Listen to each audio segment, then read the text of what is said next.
الحمدللہ رب العالمین والصلاة والسلام علی سید الانبیاء والمرسلین سیدنا و نبینا و مولانا محمد وعلی آلہ و اصحابہ اجمعین،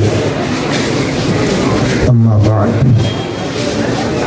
محترم اساتذہ کرام، طلبہ عزیز اور حاضرین جلسہ، ملک کی آزادی کی تقریب منائی جا رہی ہے اور اس موقع پر اس ملک کی آزادی میں مسلمانوں کا اور خاص طور سے علماء کا اور اخص الخاص علماء دیوبند کا جو حصہ ہے اس کی جھلکیاں آپ نے حضرت مولانا مفتی اشرف عباس صاحب کے بیان میں سماعت فرمائی۔ گاہے گاہے باز خواہی قصہ پارینہ را، تازہ خواہی داشتن در داغ ہے سینہ را۔ ہمارے عزیزوں کو اپنی تاریخ پڑھنی چاہیے، اس سے واقفیت حاصل کرنی چاہیے۔ کتابیں موجود ہیں، ان کو خریدیں، ان کا مطالعہ کریں۔ حضرت مولانا محمد میاں صاحب رحمۃ اللہ علیہ کی کتاب علماء حق اور ان کے مجاہدانہ کارنامے، علماء ہند کا شاندار ماضی اور خاص طور سے ہندوستان کی جنگ آزادی میں مسلمانوں کا اور علماء دیوبند کا جو حصہ اور کردار ہے، اس موضوع پر بھی قدیم و جدید بہت سی کتابیں آ چکی ہیں۔ مولانا نظام الدین نصیر ادروی کی کتاب جنگ آزادی میں مسلمانوں کا حصہ، اور ہمارے مولانا مفتی محمد سلمان صاحب منصور پوری کی بھی کتاب اس موضوع کے اوپر ہے، اور کئی کتابیں ہیں۔ نقش حیات حضرت مولانا حسین احمد صاحب مدنی رحمۃ اللہ علیہ کی جو خود نوش سوانح عمری ہے، ان کتابوں کو طلبہ کو پڑھنا چاہیے، تاکہ اگر کوئی فرقہ پرست کوئی غلط بیانی کرے تو ان کے آنکھوں میں آنکھیں ڈال کر آپ تاریخ کے حوالے سے اس سے گفتگو کر سکے۔ میرے بھائیوں، آزادی اللہ کی بہت بڑی نعمت ہے۔ ایک پرندہ سونے کے پنجرے کے اندر ہے اور ایک پرندہ درخت کی شاخ پر بیٹھا ہوا ہے۔ یہ سونے کے پنجرے والا پرندہ قیدی کہلائے گا اور درخت کی شاخ پر بیٹھا ہوا آزاد کہلائے گا۔ وہ اپنی مرضی سے اڑ سکے گا، آ سکے گا، جا سکے گا، کھا سکے گا، پی سکے گا۔ اس کا مطلب یہ ہوا کہ آزادی کا تقاضا یہ ہے کہ آدمی اپنی ضرورتوں کو آزادی کے ساتھ پورا کر سکے، اپنے دین کے سلسلے میں، مذہب کے سلسلے میں، تعلیم کے سلسلے میں، اپنی تہذیب و ثقافت کے سلسلے میں اس کے اوپر کوئی ترغب نہ ہو۔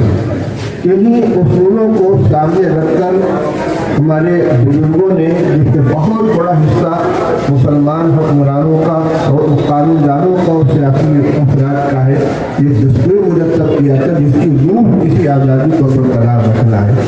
آج وہ آئین مجبور ہو رہا ہے، ہم سب کو مل کر اس کی حفاظت کی کوشش کرنی چاہیے، اور ہمارے اکابر الحمدللہ اس کے لیے جد و جہد کر رہے ہیں۔ خاص طور سے ہندوستان کی آزادی دنیا کے بہت سے غلام ملکوں کی آزادی کا پیش خیمہ بنی ہے۔ ہندوستان پر یونین جیک کا جھنڈا لہرا رہا تھا۔ ایسٹ انڈیا کمپنی کی حکومت تھی، لیکن اسی کے ساتھ ساتھ گوا میں پرتگال کی حکومت تھی، اور ساؤتھ افریقہ میں ہالینڈ کی حکومت تھی، الجزائر میں فرانس کی حکومت تھی۔ ہندوستان میں جب آزادی کا بگل بجا ہے اور مسلمانوں اور ہندوؤں اور تمام لوگوں کی مشترکہ محنت سے ملک آزاد ہوا ہے، تو ایک ایک کر کے تمام ممالک آزاد ہوئے ہیں۔ خاص طور سے الجزائر کے بارے میں ہمارے بزرگوں نے بتلایا، خاص طور سے حضرت مولانا سید اسد صاحب مدنی رحمۃ اللہ علیہ نے اپنے بیان میں بتلایا تھا کہ حضرت مولانا حسین احمد مدنی رحمۃ اللہ علیہ، جنہوں نے 16 سال تک مسجد نبوی کے اندر حدیث کا درس دیا ہے، انہوں نے اپنے 2 الجزائری تلامذہ کو اس کے لیے آمادہ کیا کہ تم لوگ یہاں نہ ٹھہرو، اپنے ملک واپس جاؤ اور وہاں جا کر آزادی کی تحریک چھیڑو۔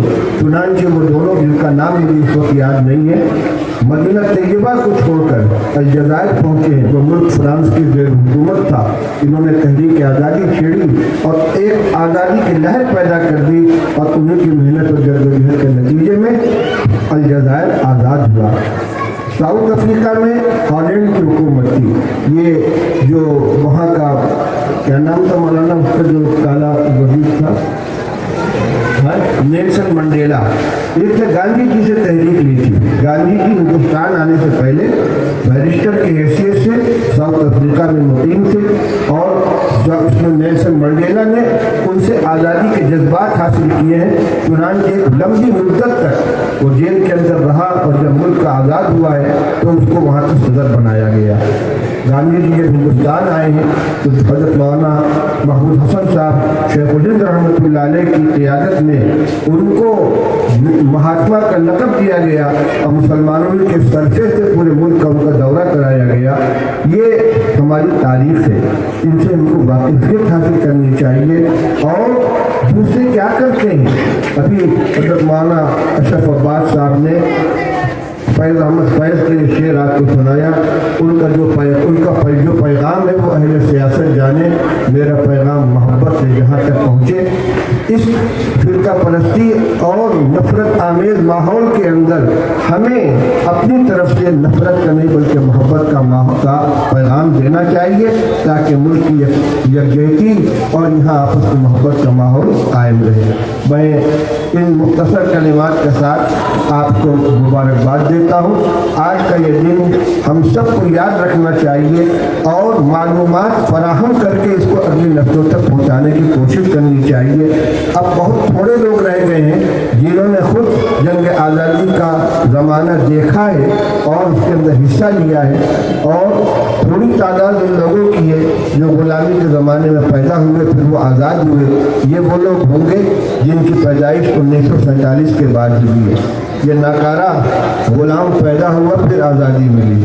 14 جنوری 1947 کی پیدائش ہے اور 15 اگست 1947 کو آزادی ملی ہے۔ اس لیے ہوش تو نہیں ہے، لیکن بہرحال اتنا معلوم ہے کہ جب میری پیدائش ہوئی تو ملک غلام تھا، پھر اسی سال اللہ تعالیٰ نے اس ملک کو آزادی کی نعمت سے سرفراز فرمایا۔ آپ آزاد پیدا ہوئے ہیں، اس آزادی کی حفاظت کریں اور اس کو باقی رکھنے کی، اس کو قوت پہنچانے کی پوری کوشش کریں۔ یہی ہماری تعلیم، یہی اسلام کی تعلیم ہے، یہی دارالعلوم دیوبند کی تعلیم ہے۔ اللہ تعالیٰ آج کے دن کو اپنے پورے اثرات کے ساتھ باقی رکھے اور ہم سب کو ملک کی خدمت کرنے کی توفیق عطا فرمائے۔ وآخر دعوانا الحمدللہ رب العالمین۔ دعا کرنے بھائی، اللہم صلی علی سیدنا مولانا محمد۔